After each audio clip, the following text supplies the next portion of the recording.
IGNOU B A history of environment BHIE 143 എന്ന പേപ്പറിലെ chapter 3 the river valley civilisations ancient ഇന്ത്യയിൽ എപ്രകാരമായിരുന്നു അവരുടെ കാർഷിക രീതിയും അവരുടെ പ്രവർത്തനങ്ങളും എന്നതിനെ കുറിച്ചാണ്.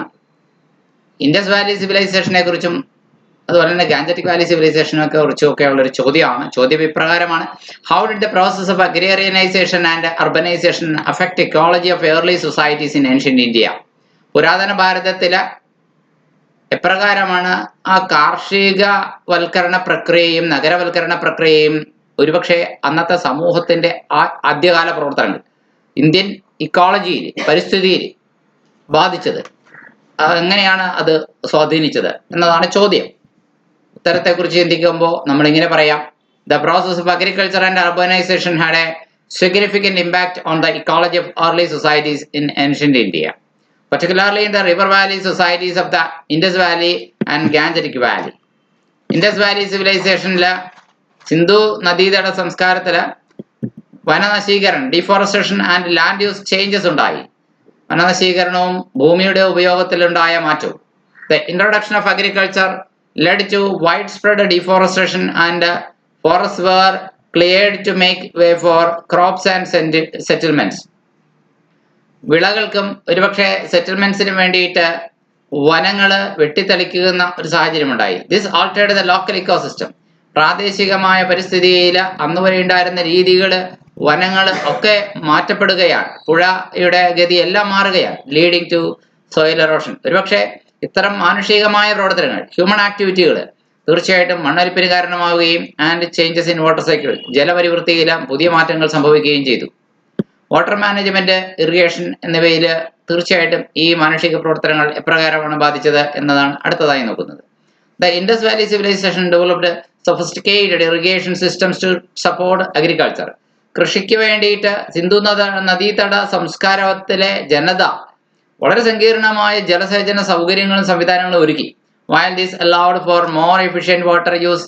പക്ഷേ അങ്ങനെ അവർ ജലസേചനത്തിന് വേണ്ടി പുതുതായി തയ്യാറാക്കിയ സജ്ജീകരണങ്ങൾ കൂടുതൽ ജലമെന്ന വിഭവത്തെ കൂടുതൽ കാര്യക്ഷമമായി വിനിയോഗിക്കുന്നതിന് പ്രയോജനപ്പെട്ടുവെങ്കിലും it also led to changes in water flow patterns. ജലത്തിന്റെ വെള്ളം ഒഴുകുന്ന പതിവ് മാതൃകകളെ അത് മാറ്റം വരുത്തുകയും potentially affecting downstream ecosystems, പിന്നെ അതിനെ തുടർന്നുണ്ടാകുന്ന മറ്റ് ഇക്കോസിസ്റ്റങ്ങളെ അത് ദോഷകരമായി ബാധിക്കുകയും ചെയ്തു എന്നുള്ളതാണ്. മൂന്നാമത്തെ കാര്യം, മാനുഷിക പ്രവർത്തനങ്ങൾ കൊണ്ടുണ്ടായ മാറ്റങ്ങളില് ഈ പുരാതന സംസ്കാരങ്ങളായിട്ടുള്ള ഹാരപ്പൻ സിവിലൈസേഷനിലും മറ്റുമൊക്കെ, അല്ലെങ്കിൽ ഇൻഡസ് വാലിയിൽ മാത്രമല്ല ഗാഞ്ചറ്റിക് വാലിയിൽ ഗംഗാതടത്തിലുണ്ടായ സംസ്കാരത്തിലുണ്ടായ മറ്റൊരു മാറ്റമാണ് ഓർബനൈസേഷൻ ആൻഡ് വേസ്റ്റ് മാനേജ്മെന്റ്. നഗരവൽക്കരണവും നഗരത്തിലും മാലിന്യങ്ങൾ കുമിഞ്ഞുകൂടുന്നതും മാലിന്യങ്ങൾ നീക്കം ചെയ്യാനാവാതെ അവിടെ പ്രതിസന്ധികളും രോഗങ്ങളും ഒക്കെ വ്യാപിക്കുന്നതുമായൊരു കാഴ്ച. The growth of cities like Mohenjo-daro and Harappa led to increased waste generation. നമുക്കറിയാം, നഗരങ്ങളുടെ വളർച്ച എപ്പോഴും പുതിയ മാലിന്യ പ്രശ്നങ്ങൾക്ക് കാരണമാകുമെന്ന്. Without modern waste management systems, ആധുനികമായ മാലിന്യ നിർമ്മാർജ്ജന സംവിധാനങ്ങൾ ഇല്ലാതിരിക്കുമ്പോൾ this would have resulted in എൻവയോൺമെന്റൽ പൊല്യൂഷൻ. ഇത് പരിസ്ഥിതി മലിനീകരണത്തിലേക്കും ആരോഗ്യ പ്രശ്നങ്ങളിലേക്കും ആൻഡ് ഹെൽത്ത് ഇഷ്യൂസ്, ആരോഗ്യ പ്രശ്നങ്ങളിലേക്കും നയിക്കുമെന്ന് നമുക്കറിയാം. ഇത് ഇൻഡസ് വാലി സിവിലൈസേഷൻ ഉണ്ടായ ചില പ്രശ്നങ്ങളാണ്.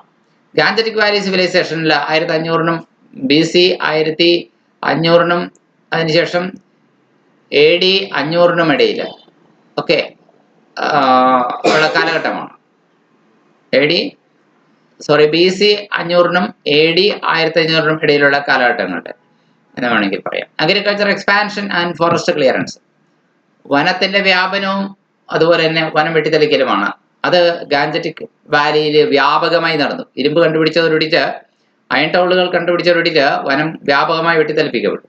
As agriculture spread throughout the Gangetic valley, ഗംഗാതടത്തിലുടനീളം കൃഷി വ്യാപിച്ചപ്പോൾ forest were cleared to accommodate crops.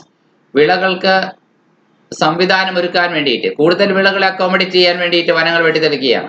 Leading to habitat loss and fragmentation. ഒരുപക്ഷെ അത് എന്തിനു കാരണമായി? പല പക്ഷികളുടെയും ജീവജാലങ്ങളുടെയും താമസസ്ഥലം, ആവാസസ്ഥലം നഷ്ടമാകുന്നതിനും പല പ്രദേശങ്ങൾ തമ്മിൽ ഒറ്റപ്പെട്ട് വേറിട്ട് പോകുന്നതിനും ഒക്കെ കാരണമായി. രണ്ടാമത്തെ ഒരു പ്രതിസന്ധി ഗാഞ്ചറ്റിക് വാലിയിൽ മനുഷ്യൻ നടത്തിയ ഹ്യൂമൻ ആക്ടിവിറ്റിയുടെ ഫലമായിട്ടുണ്ടായ മാറ്റം സോയിൽ ഡിഗ്രഡേഷൻ ആൻഡ് എറോഷൻ. മണ്ണിന്റെ അപചയവും മണ്ണിന്റെ മണ്ണൊലിപ്പുമാണ്. സോയിൽ എറോഷനും സോയിൽ ഡിഗ്രഡേഷനും സംഭവിച്ചു എന്നുള്ളതാണ്. Intensive agriculture and lack of soil conservation practices, വ്യാപകമായ കൃഷിയും അതുപോലെ തന്നെ കൃഷി സംരക്ഷണ രീതികൾ ഇല്ലാതിരുന്നത് കൊണ്ടും led to soil degradation and erosion.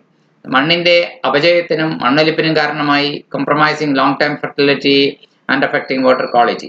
മണ്ണിന്റെ ദീർഘകാല ഗുണമേന്മയും വളക്കൂറും അത് ദോഷം വരുത്തി. ഒപ്പം തന്നെ വെള്ളത്തിന്റെ ഗുണമേന്മയെയും അത് ദോഷകരമായി ബാധിച്ചു എന്നാണ്. തീവ്രമായ കൃഷി രീതികൾ, ഇന്റൻസീവ് അഗ്രികൾച്ചർ പ്രാക്ടീസസ്.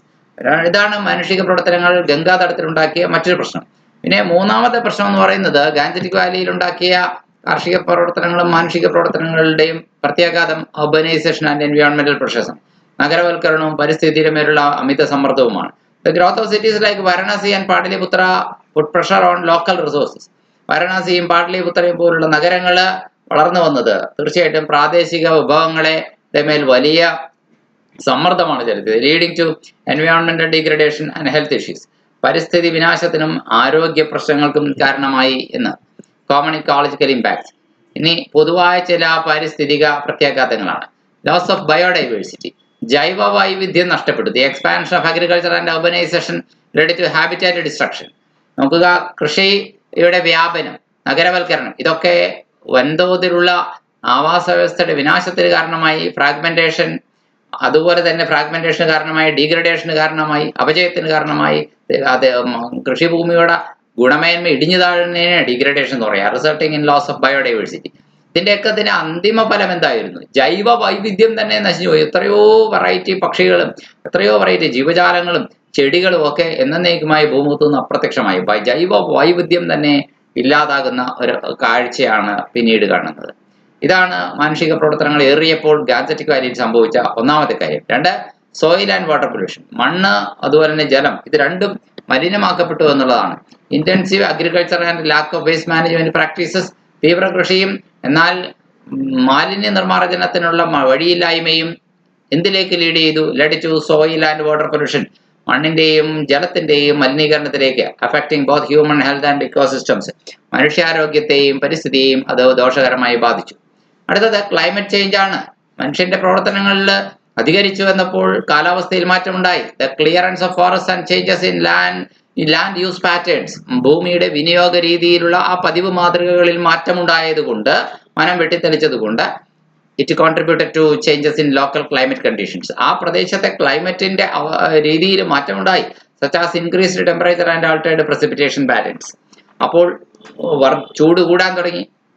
അപ്പോൾ പ്രസിപ്പിറ്റേഷന്റെ മഴ പോലുള്ള അല്ലെങ്കിൽ മഞ്ഞ് വീഴ്ച പോലുള്ള കാര്യങ്ങളിലൊക്കെ വലിയ മാറ്റമുണ്ടായി എന്നുള്ളതാണ് പറഞ്ഞത്.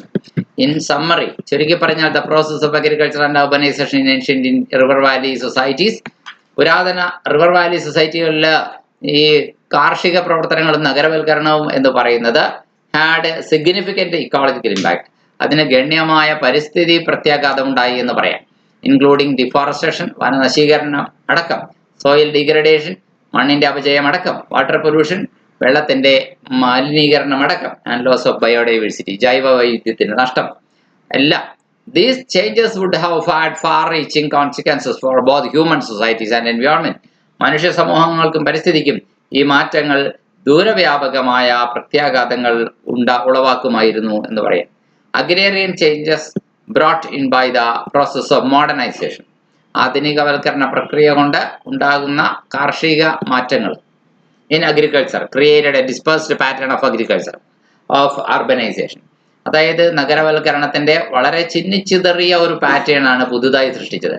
എല്ലാ നഗരങ്ങൾ പലയിടങ്ങളായി ചിതറപ്പെട്ടു. ഇടത്തരം പട്ടണങ്ങൾ, വലിയ പട്ടണങ്ങൾ, അല്ലെ, എന്നിങ്ങനെ ചെറിയ പട്ടണങ്ങളൊക്കെ. And they linked with rural agrarian economy. ആ നഗരങ്ങളെല്ലാം തന്നെ, ചെറുതും വലുതും ഇടത്തരവുമായ നഗരങ്ങളെല്ലാം തന്നെ ഗ്രാമങ്ങളുമായിട്ട് ഭക്ഷണാവശ്യങ്ങൾക്ക് വേണ്ടി ബന്ധിപ്പിക്കപ്പെടുന്ന കാഴ്ചയും റൂറൽ എക്കണോമിയുമായിട്ട് ലിങ്ക്ഡായി to the small and medium towns. Okay, എങ്ങനെയാണ് ചെറുതും ഇടത്തരം ടൗണുമാണ് പ്രത്യേകിച്ചും. Urbanization in ancient India occurred in 2 distinct stages.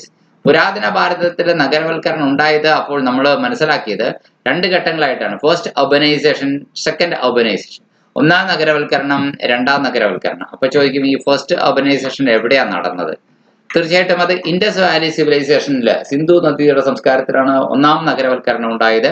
രണ്ടാമത്തേത് ഗംഗാതടത്തിൽ, അതായത് മനുഷ്യൻ കൂടുതൽ കാട് തെളിച്ച് ഇന്ത്യയുടെ ഉൾഭാഗങ്ങളിലേക്ക് ആര്യന്മാരും ഒക്കെ കടന്നു വന്ന സമയത്ത് അവർ ഗംഗാതടത്തിൽ ഫലഭൂയിഷ്ടമായ മണ്ണ് കണ്ടെത്തി അവിടെ സ്ഥിരതാമസം ഉറപ്പിച്ച് കൃഷി ചെയ്യുന്ന കാലമാണ് രണ്ടാം നഗരവൽക്കരണം. അപ്പോൾ അങ്ങനെ അവിടെ രണ്ടാമത് ഉയർന്നുവന്ന നഗരമാണ് ഏതോ നമ്മുടെ പാടലിപുത്രം അഥവാ പാറ്റ്ന എന്ന് പറയുന്നത്. അങ്ങനെ second urbanisation, Indus valley civilisation with its planned and fortified cities.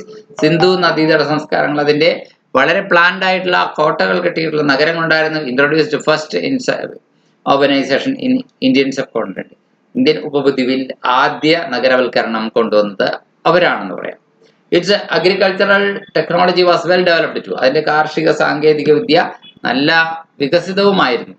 Harappans grew lentils. Harappans എന്തെല്ലാം കാര്യങ്ങളാണ് വളർത്തിക്കൊണ്ടുവന്നത് എന്നാണ് പറയുന്നത്. Harappans grew lentils. ലെൻറ്റിലുകള് അവര് വളരെ കൃഷി ചെയ്തു. മസ്റ്റാർഡ് അവർ കൃഷി ചെയ്ത ഒരു ഇനമാണ്. ബജ്ര വീറ്റ്, ബജ്ര ഗോതമ്പ്. കോട്ടൺ, അതുപോലെ തന്നെ millet and barley in flood plains of Indus. സിന്ധു നദീതടം കയറകവിഞ്ഞ് പ്രളയമായി ഒഴുകി പോകുമ്പോൾ ആ പരിസരത്തൊക്കെ വളക്കൂറുള്ള മണ്ണ് നിക്ഷേപിക്കുമായിരുന്നു. അങ്ങനെ അവിടെയൊക്കെ കൃഷിക്ക് പറ്റിയ ബാർലിയും മില്ലറ്റും കോട്ടണും ഒക്കെ ഒരുപാട് കൃഷി ചെയ്യാൻ പറ്റിയ സ്ഥലങ്ങളായിട്ട് മാറി. Rabi crops were sown after the recession of annual floods. പിന്നെ വാർഷിക മഴകളെല്ലാം ഒതുങ്ങി കഴിയുമ്പോഴാണ് റാബി വിളകള് പിന്നീട് പതിയെ സ്ഥാനം പിടിക്കുന്നത്. They were earliest to grow cotton for woven cloth. കോട്ടന്റെ കാര്യത്തിൽ പ്രത്യേകിച്ചും അത് നേരത്തെ നടും. കാരണം അവർക്ക് വൂവൺ ക്ലോത്ത്, നെയ്ത എടുത്ത വസ്ത്രങ്ങൾ ഉണ്ടാക്കാൻ അത് അത്യാവശ്യമായിരുന്നു. Furrow was of ploughed fields at Kalibangan have been discovered, which is believed to have belonged to pre-Harappan level.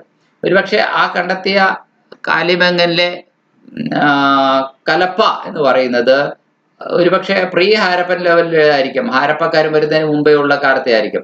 ഇത് സൂചിപ്പിക്കുന്നത് എന്താണ്? It indicates that fields were ploughed. വയലുകൾ നിലം മുഴുതിരുന്നു. And possibly they used wooden plough.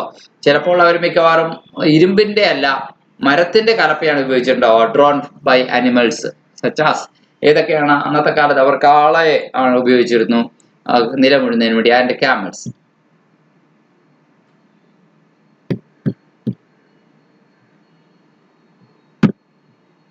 Terracotta models of plow from Mohenjo-daro, Banawali, Bawalpur have been unearthed. മോഹൻജദാരോയിൽ നിന്നും ബനവാലിയിൽ നിന്നും ബവൽപൂരിൽ നിന്നും ഒക്കെ കളിമണ്ണുകൊണ്ടുണ്ടാക്കിയ കലപ്പയുടെ മാതൃക അത് കിട്ടിയിട്ടുണ്ട്. From existence of brick built granaries. കല്ലുകൊണ്ട് കെട്ടിയുണ്ടാക്കിയ പത്തായപ്പുരകൾ അറ്റ് ഹാരപ്പയിൽ കിട്ടിയിട്ടുണ്ട്. ആൻഡ് മോഹൻജദാരോയിൽ ഇത് കിട്ടിയിട്ടുണ്ട്. ഇതെന്തിന്റെ സൂചനയായിരിക്കും? Can be said that they produced agricultural crops in surplus. അവര് വേണ്ടതിലധികം മിച്ചമായി കാർഷിക ഉൽപ്പന്നങ്ങൾ ഉണ്ടാക്കിയിരുന്നു എന്നതിന്റെ തെളിവായിരിക്കാം. It seems taxes were collected in grain. രാജാവ് നികുതി പിരിച്ചിരുന്നത് ധാന്യം ആയിട്ടായിരുന്നു. Food surpluses supposed increasing urban population. അതുപോലെ തന്നെ ഭക്ഷ്യധാന്യങ്ങൾ ഒരുപാട് മിച്ചം വന്നപ്പോൾ കച്ചവടം കൂടിയപ്പോൾ ഒരുപാട് വരുമാനം ഉണ്ടാകാൻ തുടങ്ങി കർഷകർക്ക്. അത് പതിയെ നഗരമായി മാറി, ജനങ്ങളുടെ എണ്ണം കൂടി. ഇങ്ങനെയൊക്കെ. However, civilization collapsed without any trace of a continuity in the urbanization process. ഈ നഗരവൽക്കരണ പ്രക്രിയയുടെ ഇടയിൽ സംസ്കാരങ്ങൾ തകർന്നടിഞ്ഞു പോയി. No urban centres survived. യാതൊരു അർബൻ സെന്ററിലുള്ള ആളുകളും സർവൈവ് ചെയ്തില്ല. Vedic economy was predominantly based on pastoralism and agriculture and animal husbandry. Vedic economy മുഖ്യമായി എന്തിനെ ബേസ് ചെയ്തായിരുന്നു? പാസ്റ്ററലിസത്തെ ബേസ് ചെയ്ത്. ആൻഡ് അനിമൽ ഹസ്ബൻഡറി, പിന്നെ എന്താണ്, മൃഗ സംരക്ഷണം. In which cattle were synonymous with wealth. കന്നുകാലി സമ്പത്ത് എന്ന് പറയുന്നത് സിനോണിമസ് ആയിരുന്നു. അന്നത്തെ കാലത്ത് കന്നുകാലികൾ ഉണ്ടെന്ന് പറഞ്ഞാൽ വെൽത്തിന് സമമായിരുന്നു. പര്യായപദം തന്നെയായിരുന്നു സമ്പത്തിന്റെ. Social organisation was structured accordingly. സാമൂഹ്യ ക്രമീകരണം അതിനനുസരിച്ച് ക്രമീകരിക്കപ്പെട്ടു. People were engaged in undeveloped agriculture. ജനങ്ങള് വികസിതമല്ലാത്ത കൃഷിയിൽ ഏർപ്പെട്ടു. Shifting agriculture and slash and burn agriculture എന്നിങ്ങനെയുള്ള പാറ്റേണുകളിൽ